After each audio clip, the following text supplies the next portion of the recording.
Live from downtown Detroit, Local 4 News at noon starts now. A very, very tough pill for this family to swallow. First at noon, the family of Patrick Lyoya speaking out for the first time since learning former police officer Christopher Schur will not face a new trial in the death of their son. Thanks for joining us this noon. I'm Rhonda Walker. I'm Nick Monticelli. Today, the family is sharing their pain and frustration with the community and vowing to never stop seeking justice. Will Jones is live with what this means and their next step forward. Hey, Will. Nick and Rhonda, the Lyoya family and their attorneys held a press conference this morning in downtown Detroit. They were hoping that Grand Rapids police officer Christopher Schur would have been held criminally responsible for Patrick Lyoya's death, but that did not happen. Last week, Kent County prosecutor Chris Belker announced he wouldn't be retrying Schur. He expressed doubts that a second jury would reach a different verdict. Schur was on trial for second-degree murder, but the jury could have also considered a lesser charge of manslaughter. After 4 days of deliberation, the jury couldn't come to a decision, which prompted the judge to declare a mistrial. Patrick Lyoya was tragically killed in April 2022 following a traffic stop. He tried to flee, leading to a physical altercation. Schur's lawyers claimed he acted in self-defense. First, you'll hear from Peter Lyoya, Patrick's father, speaking through a translator. Then we'll hear from the family's attorney, Vin Johnson.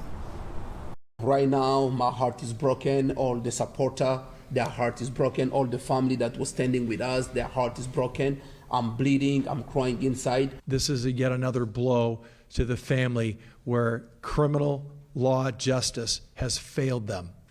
So they feel very strongly about that.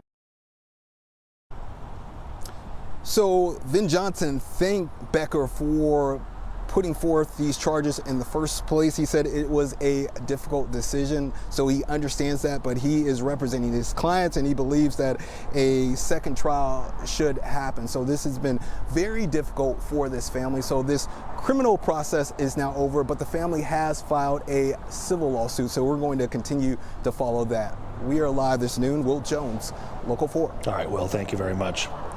Well, disappointing. That's how Governor Gretchen Whitmer is describing President Trump's decision to potentially pardon the men convicted in the kidnapping plot against her. The president is planning to look into the case against Barry Croft, Adam Fox, and 7 others, saying the men may have been railroaded. I'm going to look at it. I will take a look at it. It's been brought to my attention. I did watch the trial. It looked to me like somewhat of a railroad job. I'll be honest with you. It looked to me like some people said some stupid things. Well, our Jason Corthrop, as you can see, is covering the Mackinac Policy Conference and sat down with the governor this morning. She says political violence should always be condemned. When that man shot at Donald Trump when he was on the campaign trail in Pennsylvania, I was one of the first public officials on either side of the aisle to condemn it. I don't care what someone's politics are. None of us signs up to have political violence, to be the target of political violence. It has ramifications for every one of us. People in the press get threats. I know that people who are on the bench get threats. It is, it's really dangerous. And so I would be very disappointed if they take that action. Well, a total of 14 men were charged in connection with the kidnapping plot and 9 were convicted. The president has not announced when a decision on those pardons will be made, but of course we will keep you updated as soon as we know more. Meanwhile, the Trump administration is fighting to keep its tariffs plan in place after a federal court ruling declared President Trump's sweeping tariffs unconstitutional. NBC's Peter Alexander explains what happens next.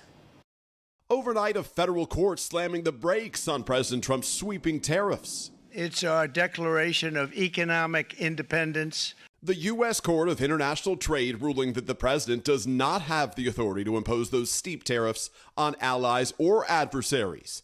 The court, in 2 separate cases, tossing out the tariffs the president imposed under a nearly 50-year-old emergency economic law that had never been invoked in a situation like this. The suits were filed by small businesses and a dozen states, arguing that President Trump violated the Constitution, which grants Congress, not the president, the authority to set tariffs. The administration already appealing, with a White House spokesperson arguing it is not for unelected judges to decide how to properly address a national emergency. The ruling injecting new uncertainty into the president's on-again, off-again tariffs, with many businesses complaining his chaotic approach has made it impossible to plan their purchases ahead. Thank you very much. Hours before the ruling, the president took issue with accusations he's backed down on his tariff threats when asked about a new term reportedly used by some on Wall Street, taco, short for Trump always chickens out. Oh, isn't that nice? Chicken out. I've never heard that. You mean because I reduced China from 145% of, and you ask a nasty question like that. It's called negotiation. You set a number. And if you go down, if I set a number at a ridiculous high number and I go down a little bit. As the president battles the courts, one of his top allies, Elon Musk, confirms he's departing the administration, thanking President Trump for the opportunity to reduce wasteful spending while heading up the Department of Government Efficiency, coming just 2 days after Musk criticized President Trump's signature spending bill. So, I was disappointed to see the massive spending bill. Musk now faces a new challenge, trying to rehabilitate his image as a visionary entrepreneur after months of fierce political scrutiny. So Elon Musk is stepping away from the Trump administration. Musk posted on social media the Department of Government Efficiency, known as DOGE, will be keeping its work. It will keep working in the government. Musk worked as a special government employee, which actually means it's limited to 130 days, and that number of days is nearing. The Trump administration started his offboarding on Wednesday. Northville Township cut the ribbon on a new state-of-the-art facility today. It houses both the police and fire departments, boosting response times and community safety. The new complex is where the former Northville State Psychiatric Hospital was, which closed in 2003. Its strategic location ensures firefighters and paramedics can reach over 95% of township residents in less than 6 minutes. Construction work is underway in Greektown to give it a refreshed look, but business owners are worried that it's keeping customers away. It's a $20 million facelift. It'll widen sidewalks, also bring in brick pavers, give businesses more outdoor seating space. Construction on Monroe Street started in March, and there is still 11 months to go on this project. And business owners are saying staying open is difficult when there's not a lot of foot traffic. Yes, there is a challenge, but remember, the bigger challenge is if all this interruption put us out of business, that's a bigger challenge. There's going to be interruption of business, and I think I want all of us business persons to relax and see the growth of downtown Detroit and look at the foot traffic we do have. Which includes this weekend with the Grand Prix. So don't forget to put Greektown on your list as you're making your way out and about downtown. That project, by the way, is expected to be done next summer. If you visit Greektown, you're going to see signs all over directing you to several businesses, letting you know they're open.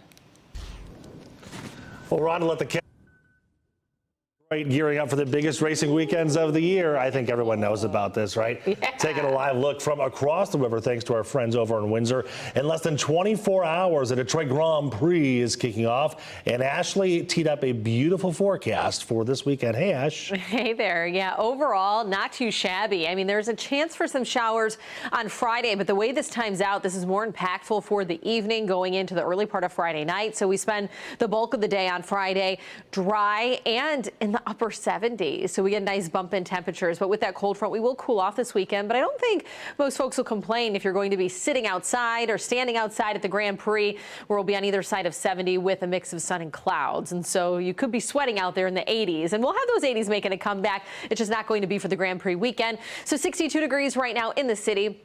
57 in Ann Arbor and Pontiac. We have 61 in Monroe with a light southwesterly wind. Low pressure to our north, just enough of an instability to create a couple little isolated sprinkles out there. And I'm talking north of I-69. So we're just getting some cloud cover from that. A little more sunshine down by the state line. But otherwise, partly to mostly cloudy throughout the rest of the afternoon with just that isolated rain chance. We'll top out close to 70 throughout the afternoon hours, which is improvement from yesterday's low 60s. But speaking of improvement, summer-like 80s making a comeback next week. We'll talk about how the rest of that week shapes up in just a few minutes.